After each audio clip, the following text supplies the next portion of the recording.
40 വർഷത്തിന് ശേഷമാണ് ക്വാർട്ടർ ഫൈനലിൽ സ്പെയിനും ബെൽജിയവും ഏറ്റുമുട്ടുന്നത്. അത്തരമൊരു പോരാട്ടത്തിന് ലോകകപ്പ് വേദി സാക്ഷിയാകുമ്പോൾ ഫുട്ബോൾ ലോകത്തിന്റെ ശ്രദ്ധ 1986-ലെ തോൽവിയുടെ കണ്ണീരോർമ്മയായ എലോയ് ഒലാലയിലേക്കാണ്. സ്പെയിനിനെ സംബന്ധിച്ച ചരിത്രപരമായ ഒരു പകരം വീട്ടലിന്റെ വേദി കൂടിയാണ് ബെൽജിയത്തിനെതിരായ മത്സരം. ഫുട്ബോൾ ചരിത്രത്തിൽ ചില മത്സരങ്ങൾ കേവലം കളിയല്ല, മറിച്ച് തലമുറകളിലേക്ക് പകരുന്ന പ്രതികാരത്തിന്റെ കഥകളാണ്. 2026 ലോകകപ്പിന്റെ ക്വാർട്ടർ ഫൈനലിൽ സ്പെയിനും ബെൽജിയവും നേർക്കുനേർ വരുമ്പോൾ ഫുട്ബോൾ ലോകത്തിന്റെ മനസ്സ് 40 വർഷം മുൻപ് ഇതേ വേദിയിൽ സ്പെയിനിന്റെ കണ്ണീരായി മാറിയ എലോയ് ഒലായ് എന്ന 21-കാരനായ സ്ട്രൈക്കറിലേക്കാണ് സഞ്ചരിക്കുന്നത്.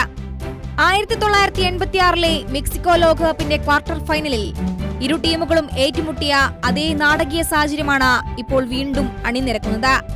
അന്ന് പ്യൂബ്ലയിൽ നടന്ന പെനാൽറ്റി ഷൂട്ടൌട്ടിൽ സ്പെയിനിന്റെ ഭാഗത്തുനിന്ന് ഏക പിഴവ് വരുത്തി വില്ലനായി മാറേണ്ടി വന്ന എലോയ് ഒലായ്ക്ക് 4 പതിറ്റാണ്ടുകൾക്കിപ്പുറം തന്റെ രാജ്യം ആ പഴയ കണക്കുകൾ തീർക്കുമെന്ന വലിയ പ്രതീക്ഷയാണുള്ളത്.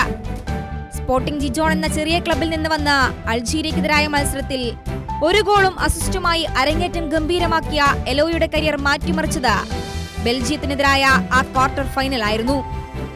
നിശ്ചിത സമയത്ത് 1-1 സമനിലയിലായ കളി ഷൂട്ടൌട്ടിലേക്ക് നീങ്ങിയപ്പോൾ എലോയി എടുത്ത penalty kick Belgium goal keeper തടുത്തു.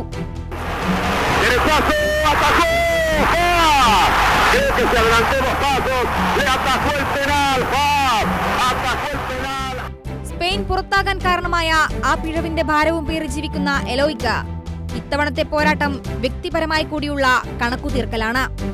പ്യൂബ്ലയിലെ ആ തോൽവിക്ക് ശേഷം നീണ്ടകാലം സ്പെയിനിനെ ക്വാർട്ടർ ഫൈനൽ ശാപം വിടാതെ പിന്തുടർന്നിരുന്നു. ഒടുവിൽ 2010 ലോക കിരീടം ചൂടിയാണ് സ്പെയിൻ ആ ശാപം അറുത്തുമാറ്റിയത്. ചരിത്രം വീണ്ടും ആവർത്തിക്കുമ്പോൾ പഴയ പരാജയത്തിന് ബെൽജിയത്തോട് മധുര പ്രതികാരം വീട്ടാനും 2026 ലോകകപ്പിന്റെ സെമി ഫൈനൽ ഉറപ്പിക്കാനുറച്ചാകും സ്പാനിഷ് പട ഇത്തവണ മൈതാനത്തിറങ്ങുക.